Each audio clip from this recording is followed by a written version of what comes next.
Hello everyone, welcome back to my channel. My name is Cece. This is my fitness channel. If you're new here, welcome.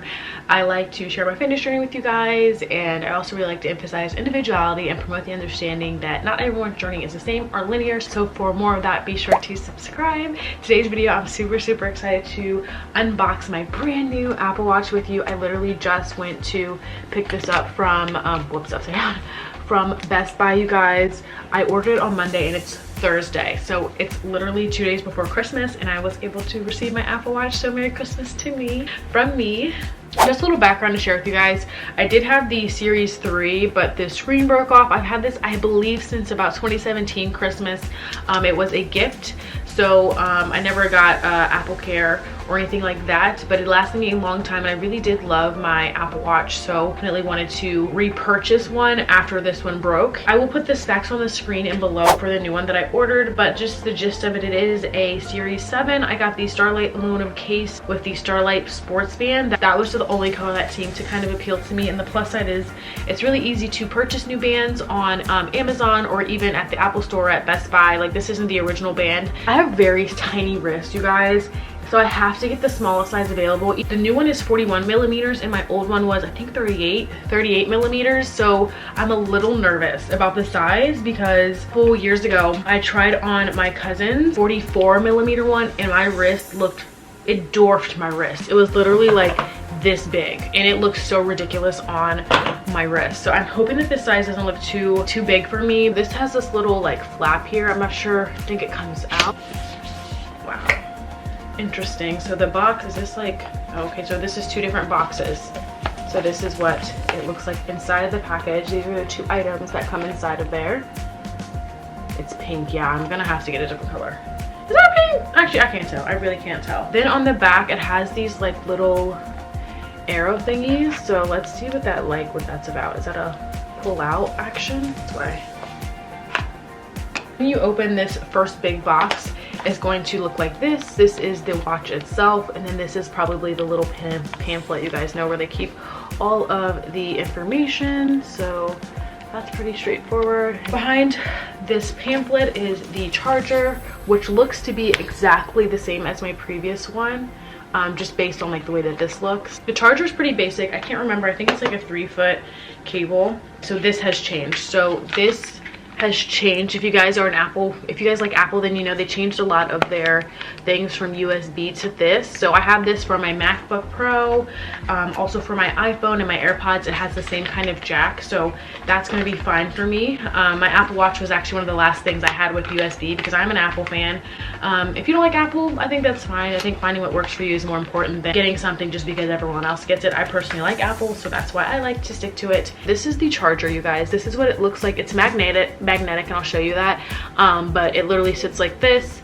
You literally just kind of snap your watch on it and it clicks because it's magnetic. And then again, this is what the end looks like. That's going to be charged into the block into the wall, and I think this is about a 3-foot cable. That's typical of Apple. Go ahead and open up the watch itself. You guys, I'm not a huge pink fan, but I don't like dark colors either, so this was the best option for me. Like, there was like a bright red color, a blue color, and none of those suited me, so I went with this one. Oh my goodness, this is beautiful. Wow. Let's just compare screen sizes. So this is the 38 millimeter and this is the 41. Oh my goodness, look almost the same, but the thing is, I think the screen takes up more space than this one. We'll see once I get it turned on. Wow, and the back is a little bit different. It looks a little bit more high-tech. I don't know if that's the right word. It's a newer device, period. So it looks a little bit more shiny. It looks like there's more like sensors on the back versus this 38 millimeter one. So you can see that this looks a little bit different, but it has this dot here. I don't know if that's for water or what. It has the same button here on this side, and then we're gonna flip it here, and these sides are completely different. I'm not sure what these things do, but this is just what this side looks like. And you can kind of see here, I actually feel like you can see the difference here height-wise better.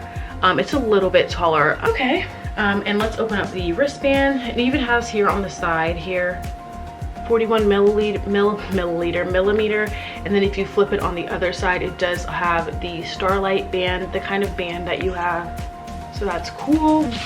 We're gonna pull this out. It has this little pamphlet of paper, and then you flip it up and it kind of gives you some instructions, which, I mean, I feel like these are pretty straightforward.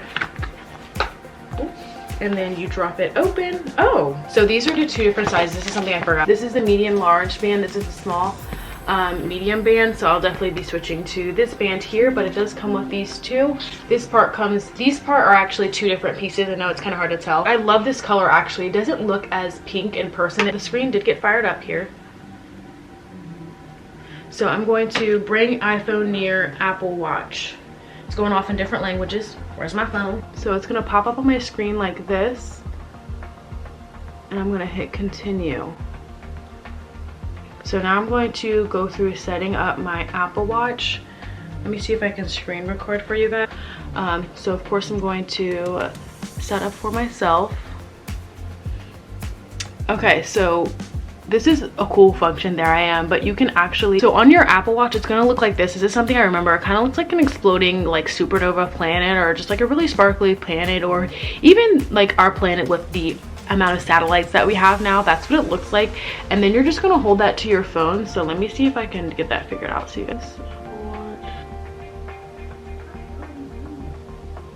see here it says your Apple Watch is pairing, and so this is what it looks like now. Restore from backup, setup is new. Let's try restore from backup. Oh, okay, so I can actually restore. This is going to be so helpful, you guys. I don't want to lose any of my data, so I'm going to choose a backup from the list below. So I'm going to use my current watch, the one that's currently paired. This is my old watch. I'm going to click that and see what happens.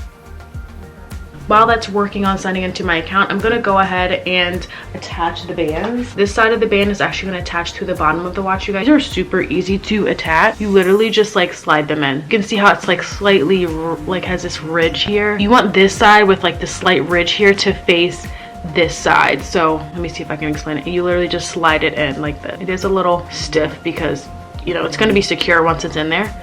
You push that all the way in, and then you guys, you get this beautiful seamless fit. It literally just fits so well. I definitely think that this is one of the best fitness trackers, but again, you want this side to be facing where your wrist is going to be, and then boom, you guys, this is what she's looking like. So it's asking me about analytics, and I'm going to choose my preferences, shared settings. Okay, Apple Watch share settings with iPhone for location services. All right, next. I'm just going to share. I'm just going to keep everything pretty much the same like it was. Okay, this is actually really cool. So on my watch here, it's asking me about the size of the text on my watch, and let me see if I can show you. As I'm moving up, it's actually, oh my gosh, sorry, I'm trying to do too much at once.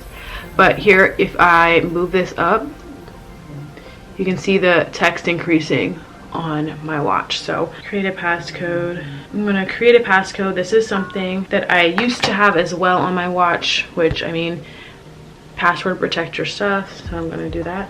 And you can hear the little click. Hold on. I normally wear it on the 3 or the 4 dots, and that's good amount of tightness.